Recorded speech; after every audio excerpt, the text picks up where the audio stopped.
Kita malam hari ini bertemu untuk belajar tentang dua enzim yang ada di barley grass, ya. Yang barley grass atau rumput jelai yang muda ini mengandung 300 sekian enzim, ya. Tapi malam hari ini kita membahas dua yang utama, yaitu superoxide dismutase dan peroxide. Baik, saya bagikan slide, ya. Nah, oke, Bu Ira, apakah slide-nya sudah kelihatan? Kelihatan, Pak, jelas Ya, sekali. Ya, peran silakan, Pak. enzim superoksida dismutase dan peroksida dalam rumput jelai untuk tubuh kita, ya. Baik, apa sebenarnya enzim itu?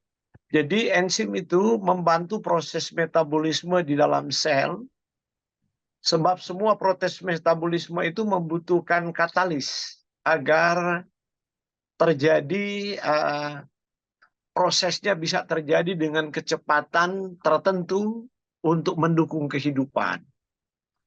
Nah, enzim yang memfasilitasi transformasi energi yang penting bagi semua organisme hidup. Tanpa enzim, maka fungsi-fungsi metabolisme tidak bisa berjalan, energi tidak bisa diproduksi, sel tidak hidup, jadi organisme itu tidak hidup atau mati gitu.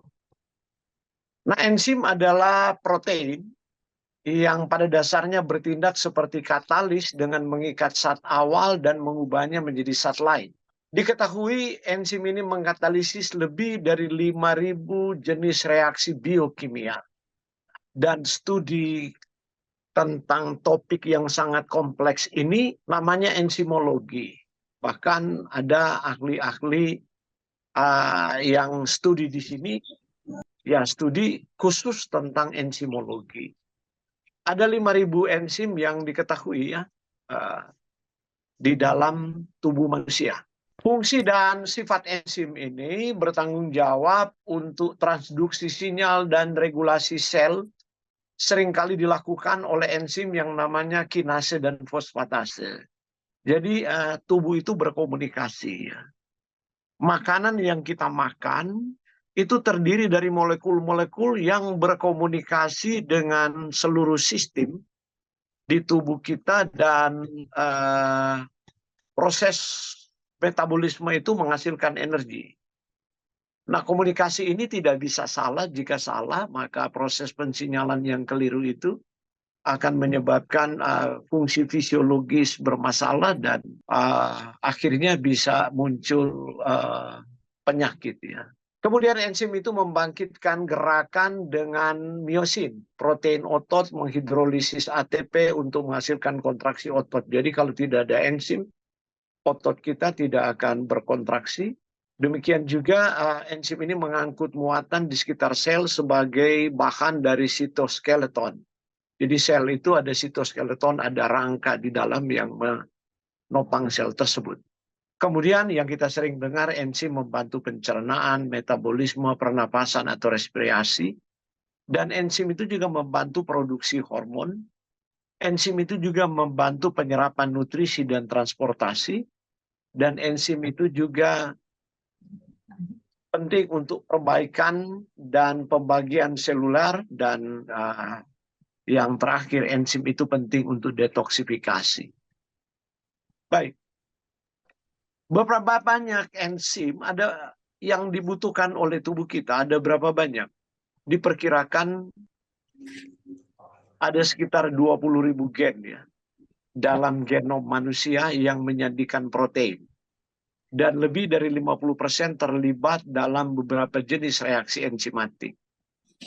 Nah, penelitian sampai saat ini telah menemukan 2.709 enzim pada manusia. Setiap gen itu sebenarnya mengkode protein, dan enzim itu bagian kepalanya itu ada protein, nanti ekornya itu kan ada mineral dan vitamin. Nah, tapi yang ditemukan sudah 2.709, ya. Nah, sumber-sumber enzim ini ada enzim metabolik yang mengatur organ, jaringan, darah, membantu memperbaiki sel yang rusak, memindahkan nutrisi ke tempat yang paling dibutuhkan oleh tubuh kita. Dan kemudian ada enzim pencernaan, memecah makanan. Kemudian ada enzim dari makanan mentah yang mendukung sistem kekebalan tubuh dan perbaikan sel.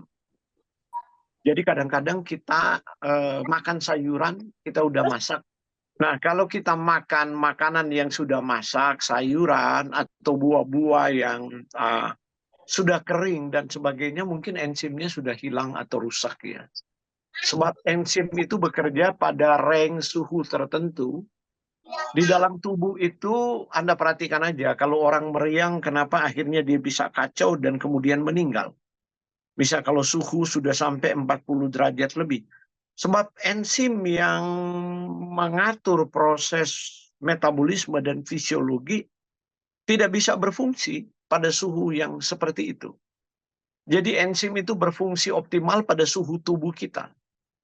Ada beberapa enzim yang bisa bertahan sampai 40-47 derajat ya. Tetapi rata-rata enzim di tubuh kita itu berfungsi optimal pada suhu optimal tubuh kita. Nah, jadi kalau kita konsumsi makanan mentah, kita masih mendapatkan enzim di sana. Tapi rata-rata kita memasak makanan itu, maka dia kehilangan enzimnya. Tentu ada makanan yang harus dimasak seperti grain. Nah, baik. Jadi di makanan mentah, ini penting untuk kita ketahui, banyak terkandung enzim, tapi waktu kita memasaknya rusak, gitu kan. Jadi enzim bergantung pada suhu dan range pH tertentu. Ada enzim yang bekerja pada range pH asam, ada yang bisa bekerja pada range pH yang alkalin atau basa. Kemudian range pH suhu, kalau suhu terlalu rendah, maka enzim tidak bekerja. Contoh, waktu kita makan, kita minum air es, maka pencernaan tidak bisa bekerja. Sebab menurunkan suhu lambung. Lambung harus dipanaskan lagi oleh suhu tubuh kita. Akan lebih banyak energi juga keluar. Untuk proses pencernaan itu memanaskan lambung kita, baru kemudian makanan itu bisa dicerna. Sebab enzim-enzim pencernaan itu membutuhkan suhu tubuh kita untuk berfungsi. Karena itu saya katakan bahwa kalau Anda makan dan minum air es itu sangat tidak sehat. Ya, orang yang sering makan dan minum air es pasti perutnya buncit dan dia pasti gemuk. Sebab makanan tertunda dan tidak bisa dicerna. Itulah sebabnya kita mesti menyadari bahwa enzim tidak bekerja pada suhu di bawah suhu tubuh normal kita. Maka barley itu kayak enzim. Jangan minum dengan air es dan jangan minum dengan air panas. Minum dengan air suhu tubuh gitu.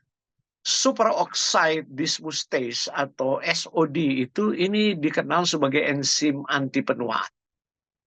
SOD ini dianggap sebagai enzim anti penuaan dan teori penuaan itu berhubungan dengan radikal bebas diusulkan oleh Derham Harman, ahli yang pertama mengusulkan itu dan saya sudah sering membahasnya. Ia mendalilkan bahwa radikal bebas oksigen yang dihasilkan dalam jalur metabolisme artinya begini, kita bukan mesin yang sempurna. Waktu tubuh kita memetabolisme makanan yang untuk menghasilkan energi, itu pasti menghasilkan radikal bebas. Seperti kendaraan waktu dia membakar bahan bakar untuk menghasilkan energi agar supaya mobil itu bisa bergerak, maka dia menghasilkan gas yang keluar dari knalpot. Demikian juga dengan kita. Nah, radikal bebas itu akan dikais, ya, di scavengers atau di quenching, dihambat atau dipuaskan. Ya, radikal bebas itu kan karena dia kehilangan elektron. Ya. Maka dia harus pinjam elektron dari vitamin yang ada di dalam tubuh kita atau dari enzim antioksidan. Dan enzim antioksidan, the mother antioksidan enzyme itu adalah superoxide dismutase. Jadi itu ibu dari semua enzim antioksidan. Karena itu disebut enzim anti penuaan. Sebab radikal bebas itu membuat aging. Aging itu bukan hanya kulit menjadi tua ya. lebih tua. Semua orang akan menjadi tua, tapi ada yang lebih tua dari usia yang sebenarnya. Tapi tua yang lebih buruk itu jika organ-organ kita menjadi tua, maka terjadilah penyakit degeneratif gitu. Contoh pankreas yang menjadi tua dan tidak berfungsi, maka kita penyakit diabetes gitu. Jantung menjadi tua tidak berfungsi, ya kita penyakit jantung. Liver hati kita menjadi tua tidak berfungsi, ya kita penyakit liver. Nah, seperti itu. Baru kemudian mitokondria kita menjadi target serangan utama dari radikal bebas. Itu bisa menyebabkan neurodegeneration, bisa menyebabkan jantung rusak. Kalau itu mitokondria ada pada jantung, mitokondria ini merupakan pembangkit. Mitokondria itu yang membuat sel itu hidup. Sel nggak bisa hidup kalau dia nggak punya mitokondria. Mitokondria itu pembangkit energi pada sel, gitu kan. Ya, kapan-kapan ada waktu saya jelaskan lebih jauh tentang mitokondria ini. Nah, singkatnya kalau mitokondria rusak bisa penyakit Alzheimer, penyakit Parkinson, penyakit jantung, dan juga kanker. Banyak kanker bergantung pada mutasi yang terjadi pada mitokondria karena radikal bebas yang terus-menerus. Nah, akumulasi kerusakan oksidatif ini dianggap sebagai salah satu mekanisme utama dari semua proses penuaan atau aging. Nah, barley grass ini memiliki enzim superoxide dismutase yang merupakan antioksidan kuat yang melindungi sel dari radikal bebas yang berbahaya. Nah, penelitian telah mengungkapkan bahwa SOD berfungsi sebagai antioksidan, antiinflamasi dalam tubuh, mengurangi efek radikal bebas dan yang menyebabkan perubahan. Kalau pada kulit ya kerutan hanya, tapi kalau perubahan yang berhubungan dengan mutasi, maka perubahan itu menjadi lesi prakanker. Nah, itu kan perlu waktu bertahun-tahun. Jika orang terdiagnosa misalnya kanker usus di usia 40, mungkin lesi prakanker itu sudah ada 20 tahun yang lalu.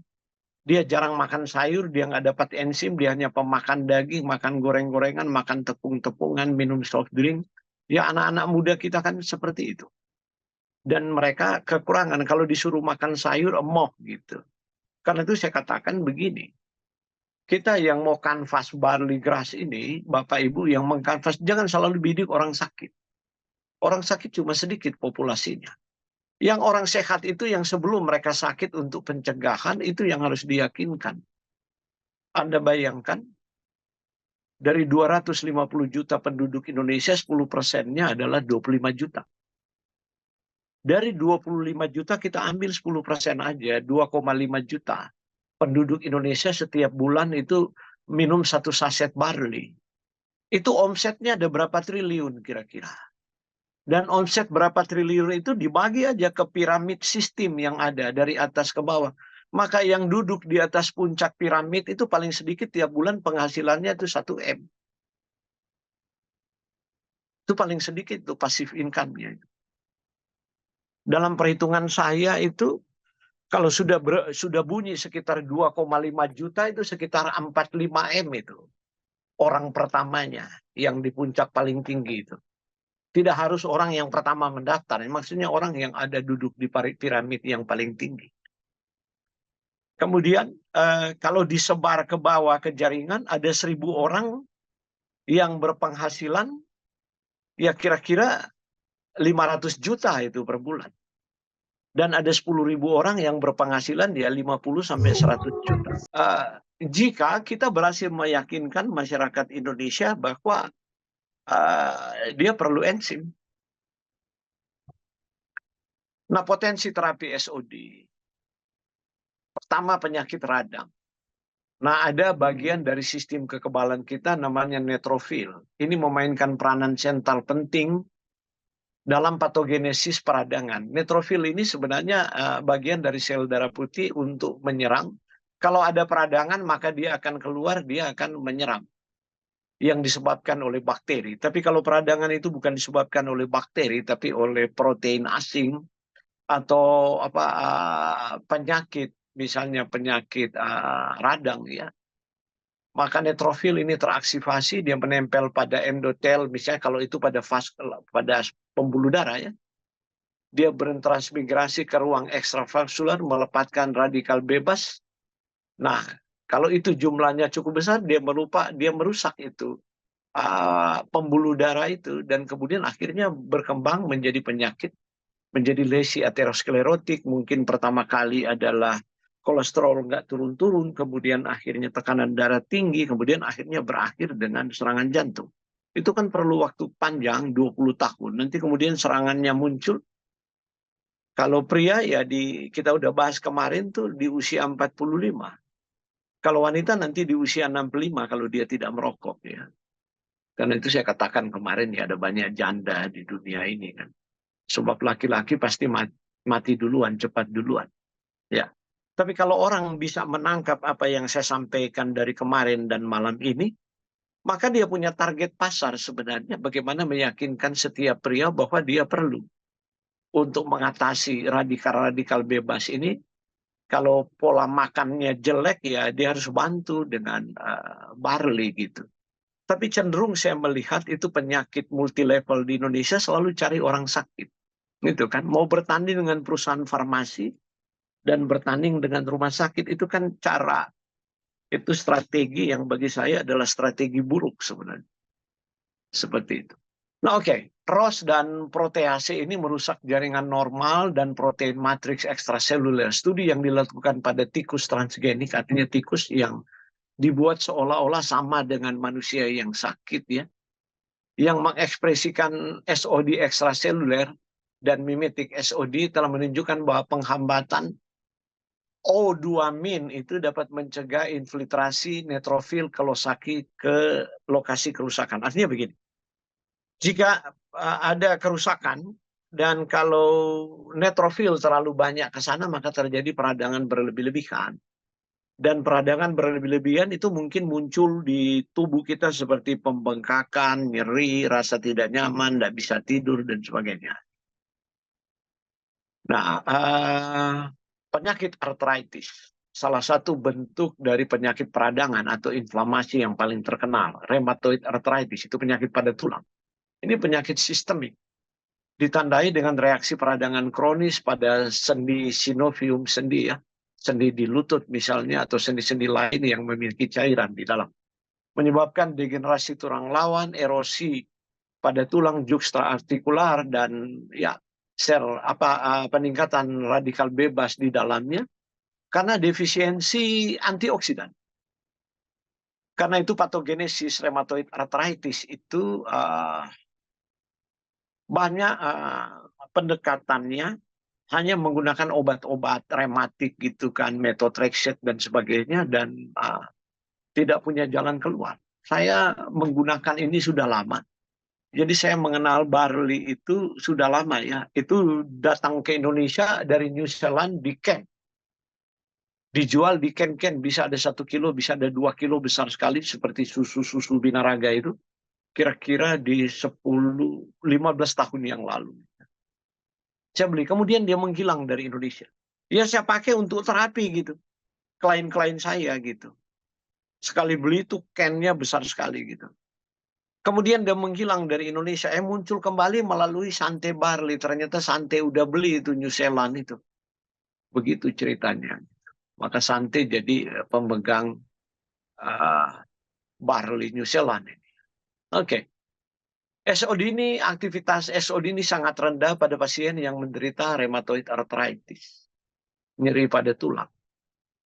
Itulah sebabnya mungkin ini menjadi berguna, terasa manfaatnya pada orang-orang rematik waktu mereka mengkonsumsi barley. Sebenarnya udah ribuan tahun ya. Itu dikonsumsi ya. Apalagi yang saya katakan di daerah Timur Tengah ya. Kemudian itu dibawa ke Cina ya. Kemudian dibawa ke Jepang. Itu sudah lama ya. Udah ribuan tahun sebenarnya. Kemudian yang berikut adalah saya sebutkan tadi pada potensi SOD itu penyakit neurodegeneratif. Stres oksidatif ini terbukti terlibat dalam patofisiologi penyakit neurodegeneratif, yaitu degenerasi atau penuaan pada saraf. Nah, daerah yang terkena itu paling parah itu penyakit Alzheimer. Jadi ya seperti itu. orang menjadi tua, saraf-sarafnya menjadi tua, penyakit Alzheimer ya.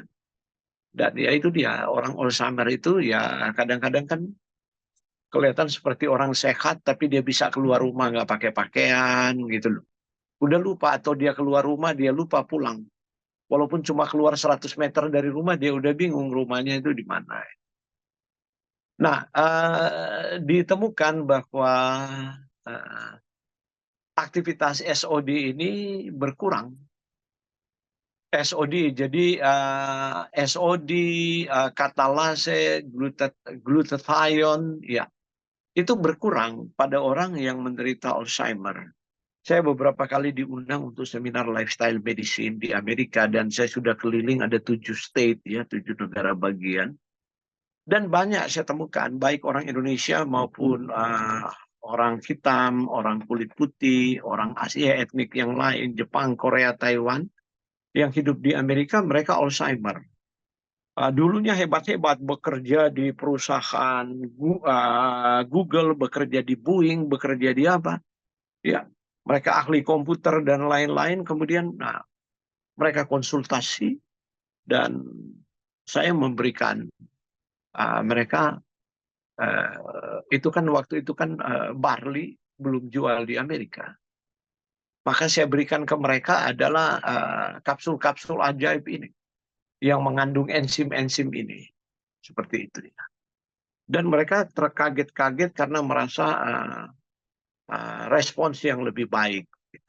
Potensi terapi yang lain SOD ini ya kita bahas kemarin berkaitan dengan diabetes mellitus ya. Sebab diabetes itu bukan hanya kadar gula naik, tapi kalau kadar gula itu naik, itu dia akan meracuni semua sel, meracuni sel dan jaringan ya. Dengan peningkatan stres oksidatif, karena itu orang diabetes tidak membunuh. Tapi kalau advance glycation end product, yaitu AGH itu meningkat, yaitu orang mulai matanya rabun, kupas terus tetap matanya rabun, kemudian mulai terjadi komplikasi ke ginjal atau komplikasi ke jantung, ya seperti itu kan. Atau minimal dia tidur-tidur, malas, kemudian badannya merasa tidak nyaman, nggak bisa konsentrasi, dan sebagainya. Kulitnya mulai berubah, warnanya mulai rusak, penampilannya menjadi lebih tua. Ini diabetes yang tidak terkendali. Jadi itu advanced glycation end product. Ya. Nah itu proses itu bisa dihambat kalau ada enzim antioksidan. Sebab gula yang berlebihan, hyperglycemic itu, waktu gula darah berlebihan di plasma dia tidak bisa masuk ke dalam sel, maka dia menciptakan radikal bebas di mana-mana. Seperti itu. Nah ini sering dilupa oleh orang diabetes, dia hanya minum-minum obat, gula darah terkendali, tapi dia sendiri merasa bahwa kesehatannya menurun terus. Dia merasa dia menjadi lebih tua, lebih cepat capek, mudah tersinggung, mudah marah, konsentrasi tidak bisa bertahan lama, tidur gelisah, gitu kan. Apa-apa ya hidup nggak nyaman lah. Saya pernah menderita diabetes, jadi saya tahu betul. Gitu. Tapi sekarang udah nggak ada, hilang tanpa obat. Gitu. Berikut iskemia. Iskemia ini jaringan yang kehilangan oksigen. Ini berhubungan dengan iskemia ini berhubungan juga dengan otot, khususnya jantung ya. Jantung itu kan jaringan otot yang sangat besar ya. Nah, radikal oksigen spesies ini atau ROS ini termasuk O2-amin dan produksi reaksinya seperti peroksinitrit memiliki peran penting dalam cedera endotel dan jaringan yang berhubungan dengan iskemia dan reperfusi. Jadi itu yang menyebabkan serangan jantung ya. Jadi sebelum serangan jantung datang, ya kita perlu enzim antioksidan. Itulah sebabnya kemarin Bapak, saya lupa Pak Haji siapa itu bersaksi, dia punya diabetes, dia punya jantung, dia punya prostat. Dan ketiga penyakit itu dalam perjalanan penyakitnya itu mengalami koreksi yang signifikan. Saya tidak katakan sembuh ya, tapi koreksi signifikan setelah dia mengkonsumsi barley sesuai dengan kesaksiannya kemarin. Dan ada seorang ibu yang mengkonsumsi sampai 9 saset barley itu. Ternyata, nah karena ibu itu sendiri jarang periksa ke dokter ya, jadi kita nggak bisa mengerti riwayat penyakitnya lebih jelas ya. Tapi kalau dari hasil kesaksiannya kemarin terjadi koreksi yang luar biasa ya, yang signifikan ya terhadap perjalanan penyakitnya.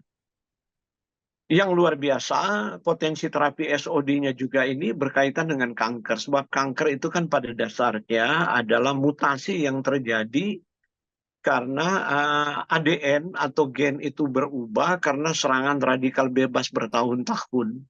Jadi kalau orang kanker hari ini, proses mutasi itu mungkin sudah terjadi 10-15 tahun. Tiap hari terjadi karena gaya hidup dan pola makan, tingkat stres, kurang tidur, makan goreng-gorengan, kurang berolahraga atau berolahraga berlebih-lebihan, kurang sinar matahari atau terpapar sinar matahari berlebih-lebihan.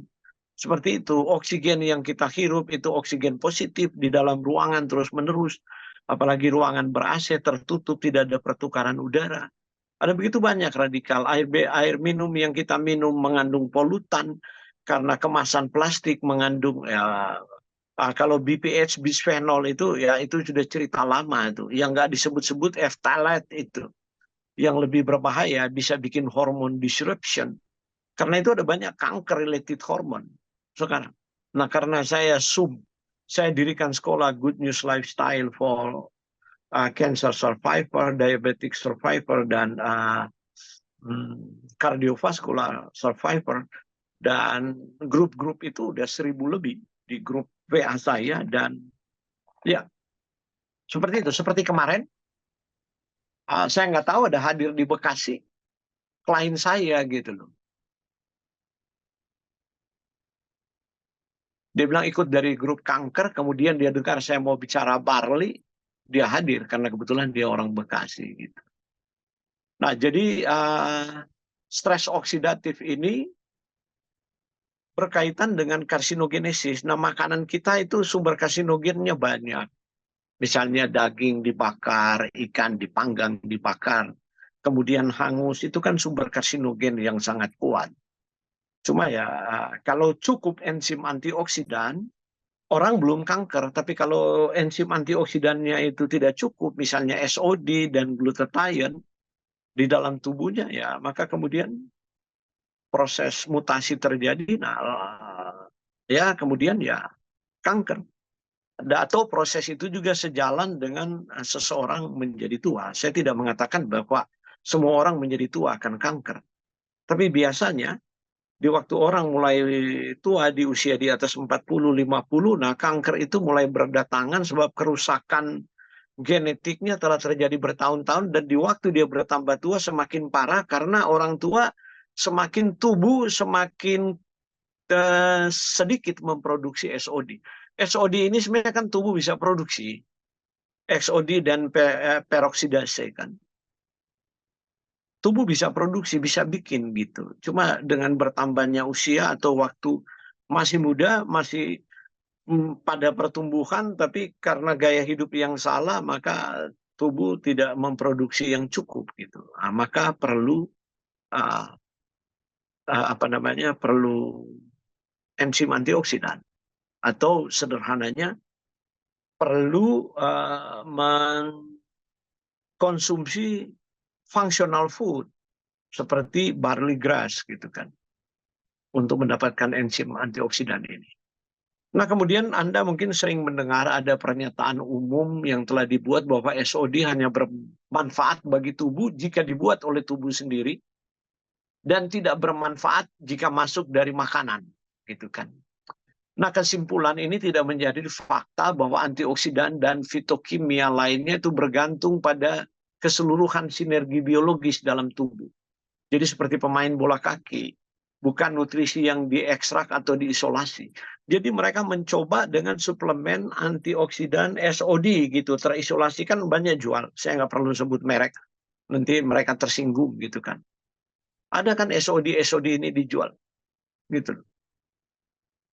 Banyak orang juga yang nawarin saya, malah perusahaannya hubungi saya tuh sampai bosnya agak tersinggung gitu kan, minta saya suruh bicara. Saya bilang, mana Certificate of Analysis, kamu buat SOD-nya dari apa? Wah, begini-begini, ini dari profesor apa di Jepang. Iya, mana Certificate of Analysis, dia dibuat dari apa? Saya mau lihat ini. Ini bahan aslinya ada kalau atau sudah ekstrak aktif. Nah, dia bingung aja, nggak ngerti ini. Saya bilang kalau ekstrak aktif ya percuma. Tubuh tidak bisa menyerap. Tapi studi telah melihat bahwa suplemen makanan utuh yang mengandung SOD itu menunjukkan peningkatan lebih dari 200% SOD yang diproduksi tubuh. Artinya begini, kalau Anda ekstra keluar SOD dari barley dimasukkan ke kapsul, itu beda dengan Anda minum langsung barley-nya gitu loh. Walaupun mungkin konsentrasinya lebih tinggi, misalnya begini ya, orang ekstrak misalnya SOD dari barley itu ya, mungkin dari 100 gram barley dia ekstrak SOD-nya jadi 1 kapsul misalnya, 1 gram. Dari 100 gram barley jadi 1 gram kapsul ya. Nah dia minum SOD, ya potensinya kan lebih tinggi. Terus dia bilang begini, wah ini setara dengan 100 gram barley. Kan satu saset cuma 3 gram, 100 gram barley. Orang jangan tergesa-gesa, hebat dong. Iya, itu nggak efektif. Mungkin dia punya kesetaraan, dia ekstrak dari 100 gram, tapi SOD terisolasi, mungkin hanya setara mungkin dengan 5 saset mungkin. 3 gram, 15 gram yang kita konsumsi. Gitu. Nah, ini perbedaannya. Jadi riset telah menemukan seperti itu. Karena itu lebih bagus konsumsi dalam bentuk raw. Nah, proses Sante Barley ini kan, dia kan saya sudah tanya, jadi waktu saya gabung pertama kali, Ibu Enli dan Pak Fadli mencari saya untuk menjadi konsultan ahli bagi produk ini. Pak Fadli kan telepon, Pak Fred, masih ingat saya? Ya ingatlah suaramu, bagaimana nggak ingat ya, ketawa dia, hehehe. Saya bilang, kamu yang nggak ada kabarnya, gimana? Wah, saya lagi urus-urus ini, BPOM. Apa yang kamu urus di BPOM? Barley gini. Saya terus nyerocos. Oh, barley. Barley itu kan bla bla bla bla bla bla. Kaget Pak Fadli. Loh, Pak Fred tahu sekali tentang barley. Saya bilang, ya barley dulu Indonesia ada, kemudian hilang. Dulu datang dari New Zealand begini. Wah, ini barley New Zealand, Pak, bla bla bla bla begini. Nanti saya sama Bu Enli cari Pak Fred ya. Seperti itu ceritanya. Dan waktu ketemu saya tanya, hanya tanya, Bu Enli, ini dari mana? Dari New Zealand. Perusahaan apa yang buat ini barley? Oke. Kalau New Zealand saya yakin pasti organik. Sebab saya tahu New Zealand punya peraturan. Cuma cara penanamannya, cara pengeringannya, dia pakai suhu berapa derajat gitu kan. Apakah dia terpapar dengan jamur kan, dan mikroorganisme lain, bagaimana mekanismenya? Nggak bisa jawab. Semua mereka nggak bisa jawab. Filipina juga nggak bisa jawab. Mereka bilang, kita harus hubungi Pak Fred dengan ahlinya, Peter Hope. Saya bilang, oke, silakan buat Zoom dengan saya. Kalau dia bisa meyakinkan saya berdiri di belakang produk ini. Kalau dia nggak bisa meyakinkan saya, enggak. Saya orang ideal. Gitu kan. Saya nggak mau jadi pengkhianat intelektual. Sebab ada banyak produk barley di luaran sana. Nah, waktu saya tanya Peter Hope. Enzim ini rusak dalam suhu sekian. Anda pakai suhu berapa? Saya pancing dia. Anda pakai suhu berapa untuk keringkan, kemudian Anda bisa giling dia jadi tepung gini. Dan bagaimana penanganan pasca panen? Hanya ada 3 pertanyaan saya tanya. Zoom dengan Peter Hope. Nah, setelah dia jawab di depan Master CEO-nya, kita Zoom di hotel. Waktu Zoom dengan Peter Hope dengan CEO-nya, saya langsung bilang, oke, saya mau dukung produk ini sebab jawabannya sangat ilmiah. Jadi seperti itu.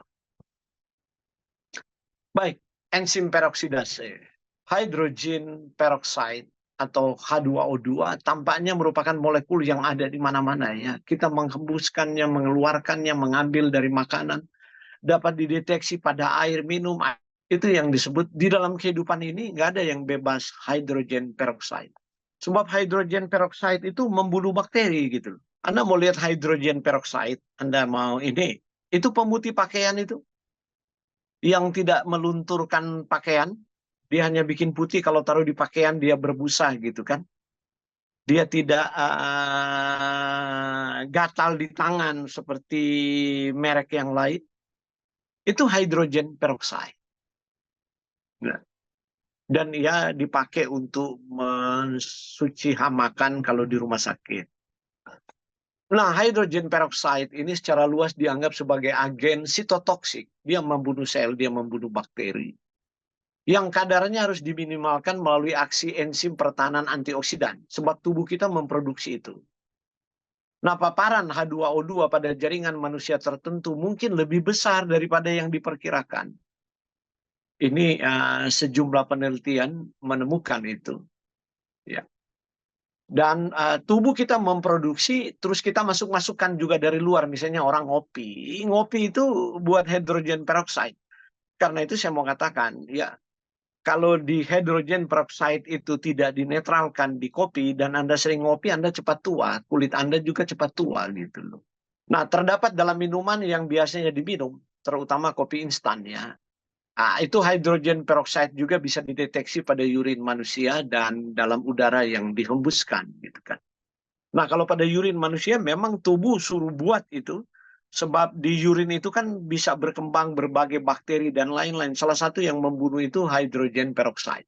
Jadi di tubuh kita hydrogen peroxide itu dibentuk sebab dia berguna, tapi dia tidak boleh berlebih-lebihan. Sebab dia sitotoksik itu, berbahaya. Nah, kadar hydrogen peroxide dalam tubuh manusia dapat dikontrol tidak hanya melalui katabolisme, tapi juga melalui ekskresi, jadi dibuang keluar tadi, melalui kencing, dan dapat berperan dalam pengaturan fungsi ginjal. Dan sebagai agen antibakteri tadi di urin kita. Nah, kadar dalam urin dipengaruhi oleh pola makan kita, dan dalam kondisi tertentu mungkin merupakan penanda biologis. Jadi kalau dia lebih banyak dari rata-rata yang harus dikeluarkan, mungkin itu penanda biologis karena ada stres oksidatif. Nah, stres oksidatif ini terjadi karena mungkin ada peradangan ya di dalam tubuh karena pola makan yang kita makan atau tingkat stres kita berlebihan, dan peradangan ini tidak bisa dipadamkan karena tidak ada SOD. Jadi SOD dan peroksidase ini bekerja, SOD, peroksidase, katalase, dan glutathione. Nah, malam ini kita membahas SOD dan peroksidase. Mereka bekerja berbarengan gitu, bukan bekerja satu-satu. Ini seperti tim bola kaki gitu. Itulah sebabnya kenapa barley punya kemampuan sebagai functional food bisa bertindak seperti obat, karena itu sistem enzimnya itu bekerja seperti tim bola kaki begitu. Dia ada ketimbang kita minum enzim yang terisolasi sendiri gitu, SOD sendiri, itu sendiri. Nah, itu salah kaprah. Karena itu saya bilang tersinggung tuh perusahaan itu kan. Dia sudah siapkan di satu hotel besar, undang berbagai orang, ya dia salah tangkap. Saya bilang oke, saya setuju, tapi kirim certificate of analysis ke saya. Kemudian kirim latar belakang perusahaan. Jadi latar belakang perusahaan saya perlu tahu. Kemudian peneliti di belakang itu siapa? Oh, si profesor ini ya, dia mau profesor atau apa, bla bla. Saya juga ajang profesor kok. Jadi dia mau profesor juga ya. Saya perlu tahu betul di Jepang itu peneliti makanan fungsional terbaik di Asia gitu kan. Dia isolasi dari mana itu. Sayangnya dia udah undang orang, udah bikin di hotel. Dia belum bawa itu, dia bawa. Saya sudah mau seminar kan, setelah saya baca begitu besok mau seminar, wah ini nanti saya gembar-gembor manfaat SOD di sana terus nggak terbukti karena ini SOD terisolasi gitu. Saya bilang nggak jadi deh. Saya nggak bisa bawa ini karena ya ini SOD-nya terisolasi. Dia nggak ada teman gitu. Bagaimana orang main bola kaki sendiri sih? Harus ada satu orang kan perlu dibantu 10 orang gitu. Masa si penjaga gawang itu nyerang sendirian ke depan, dia jadi Hulk, dia jadi kapten juga dan penjaga, nggak mungkin kan? Nah Tuhan sudah buat itu di barley ada 300 enzim. SOD dan katalase peroksidase itu bekerja seperti itu. Nah ini referensi saya dari 31 sampai 43 itu. Nah peroksidase ini enzim yang mengkatalisis reaksi oksidasi reduksi yang melibatkan hidrogen peroksida. Nah tubuh kita membuat peroksidase. Peroksidase dibuat oleh semua kehidupan. Tanaman buat itu sampai jamur, hewan. Itu membuat itu ada gitu. Cuma kenapa kemudian orang menjadi proses aging, kemudian peradangan berlebih-lebihan? Karena gaya hidupnya, pola makannya, tingkat stresnya, dan radikal bebas yang masuk dari luar, polusi udara, dan sebagainya. Itu yang membuat semua ini tidak bekerja. Maka dia perlu suplementasi dengan functional food. Itu intinya di situ. Ya. Kalau Anda berhasil meyakinkan ini, orang sehat mau minum barley. Apalagi dia nggak pemakan sayur, nggak harus selalu cari orang sakit. Gitu kan. Sebab kalau kita cari orang sakit, konflik satu waktu akan muncul dengan kedokteran reguler gitu.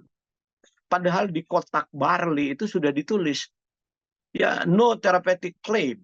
Jadi perusahaan sudah melindungi diri dan mengatakan ini tidak boleh dipakai untuk therapeutic claim. Gitu kan. Karena itu kalau saya bicara, itu ada latar belakang literaturnya gitu kan. Itu jurnal semua itu yang saya kutip begitu. Jadi kalau ada profesor yang keberatan, oke, mari kita bahas jurnalnya gitu. Ya Anda keberatan, silakan Anda tulis jurnal, Anda mau bantah ini. Seperti itu. Nah, fungsi utama enzim peroksidase adalah memecah hidrogen peroksida tadi, spesies oksigen reaktif yang untuk menjadi air dan oksigen. Dia kalau dipecah dia jadi air dan oksigen, kita bernafas keluar. Dan jadi air di tubuh kan, didaur ulang. Ini membantu melindungi sel dari efek merusak hidrogen peroksida. Karena itu saya selalu katakan dalam kedokteran naturopati, tubuh kita ini mesin yang tidak sempurna. Gitu kan. Sebuah keniscayaan kita menjadi tua. Itu kan satu waktu kita menjadi tua. Tapi jangan sampai tua sebelum waktunya. Itu kan. Jadi jangan kita katakan, wah ini SOD enzim awet muda. Jadi Anda yakinkan orang nggak jadi tua kalau minum barley. Itu salah. Artinya tua itu adalah keniscayaan. Ya. Semua orang menjadi tua, tapi kan tua sebelum waktunya kan itu nggak bagus gitu kan. Semua orang pada saatnya mungkin setelah tua, setelah suntuk mungkin tidak produktif gitu kan.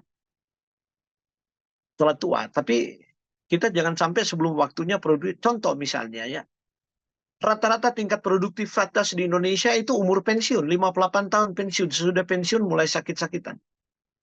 Yang paling tinggi di Asia Jepang 65 tahun. Hampir sampai 70, Amerika 70 tahun. Anda lihat di bandara nenek kakek masih kerja. Saya satu waktu di bandara, saya lupa di negara state mana ya. Saya kebingungan waktu itu mau bayar kelebihan bagasi. Waduh, saya pakai memang BCA Platinum dan saya sudah pakai bisa transfer. Aduh lama sekali. Saya lagi kebingungan seorang kakek yang ada di desk untuk penumpang itu ngurus tiket penumpang dan bagasi, dia keluar. Dan nenek juga kuat-kuat neneknya itu bagasiannya dilempar-lempar gitu kan. Keluar lihat kita kebingungan kan barangnya juga banyak dan sudah call kedua kan. Terus dia tanya ada yang bisa dia bantu ke saya. Terus saya bilang begini, terus saya bilang ke istri saya, atau mama bisa coba begini, dengar kita ngomong bahasa Indonesia, si kakek bule ini bicara bahasa Indonesia. Saya malah bingung. Dia bicara bahasa Indonesia lancar, terus dia tanya, asal dari mana, Jakarta atau Bali? Saya bilang, ini pernah jadi turis ini, hanya tahu Indonesia, Jakarta atau Bali. Saya bilang, saya dari Jakarta. Oke, saya bantu gitu. Iya. Dia bilang, mana Anda punya ATM? Dia bawa ke tempat itu, terus dia bilang, dia beli kartu. Nanti beli kartu yang isi ulang kan. Langsung dia beli kartu isi ulang. Dia bilang, mau sekali pakai, berapa kali pakai, masih berapa lama di Amerika. Saya bilang, ya saya mau ya berapa kali pakai lah. Oke, dia kasih, oke. Anda masukkan aja kartu ini, tekan, nah udah. Semua urusan beres gitu. Saya lihat tuh, terus saya tanya kan, kelihatan masih kerja, masih kekar. Tahu, 77 tahun. Sebab di Amerika tuh long life education dan long life work. Jadi dia kalau masih mau kerja dan dia masih sehat, tidak boleh dipensiunkan. Itu undang-undangnya. Itu undang-undangnya. Kecuali dia ada perjanjian dengan sebuah perusahaan. Dia ingin pensiun di umur berapa gitu kan. Nah boleh dia dipensiunkan. Sesuai dengan permintaannya. Tapi kalau dia nggak mau pensiun, nggak boleh dipensiunkan. Apalagi dia nggak pikun. Terus senakan orang cacat misalnya masih bisa bekerja gitu. Nah, jadi life span mereka lebih tinggi gitu. Ya, tingkat produktivitasnya lebih tinggi. Nah, mengapa saya katakan ini? Bahwa memang gaya hidup orang Indonesia sangat tidak sehat gitu kan. Dan ini adalah pangsa pasar yang terbuka gitu kan. Kalau kita mau menjadi agent of change, mau mengkampanyekan hidup sehat, di antaranya tentu kita bawa barley ini ya, ke orang-orang yang mau hidup sehat. Kadang-kadang kan bilang begini, aduh saya nggak punya waktu, saya kerja tergesa-gesa, nggak punya waktu ke pasar, nggak punya waktu masak, saya hanya makan di tempat pekerjaan, ya makanan cuma pilihan itu yang ada. Sayur terlalu banyak ditumis, sudah dimasak berulang-ulang. Nah, Anda bisa kasih jalan keluar gitu. Anda mau hidup sehat, mau tetap produktif dan lain-lain. Sekarang mumpung belum sakit, ya bisa konsumsi 1 saset tiap hari. Gitu kan? Jadi orang sehat konsumsi, jangan selalu cari orang sakit gitu loh. Oke, jadi aktivitas enzimatik dari SOD bekerja sama dengan peroksidase memainkan peranan penting dalam menjaga homeostasis, keseimbangan redoks seluler, melindungi sel dari cedera oksidatif. Cedera oksidatif saya sudah pernah bahas, itu menyebabkan diabetes, menyebabkan penyakit jantung, menyebabkan penyakit liver, menyebabkan kanker, itu semua cedera oksidatif namanya. Nah, dia melindungi sel kita dari homeostasis. Redoks itu perlu reaksi reduksi, oksidasi dan reduksi itu perlu, tapi perlu diatur keseimbangannya. Dan untuk mengaturnya itu perlu enzim antioksidan. Tubuh membuatnya, tapi karena situasi tertentu, ya, karena penyakit tertentu, karena tingkat stres, karena kurang tidur, kurang olahraga, terlalu banyak makan goreng-gorengan, tepung-tepungan, minuman manis, atau minuman stimulan, soft drink, maka redoks ini menjadi tidak seimbang. Bukan minum air redoks itu. Itu konyol itu. Iya kan dibilang air laut, air listrik, kemudian sudah dikaji dia menjadi keseimbangan. Anda jual air laut, kemudian begitu mahal di MLM kan. Saya bilang ini lelucon. Bagi orang yang studi molekuler, ini lelucon gitu loh. Cuma kan masyarakat awam itu kan suka yang wah-wah dan mudah tertipu. Yang logis itu ya dia perlu SOD, dia perlu katalase, dia perlu peroksidase, dia perlu glutathione, dia perlu enzim-enzim yang lain untuk menjaga keseimbangan redoks. Dan semua itu ada di barley. Oke, sampai di sini. Terima kasih Bu Ira.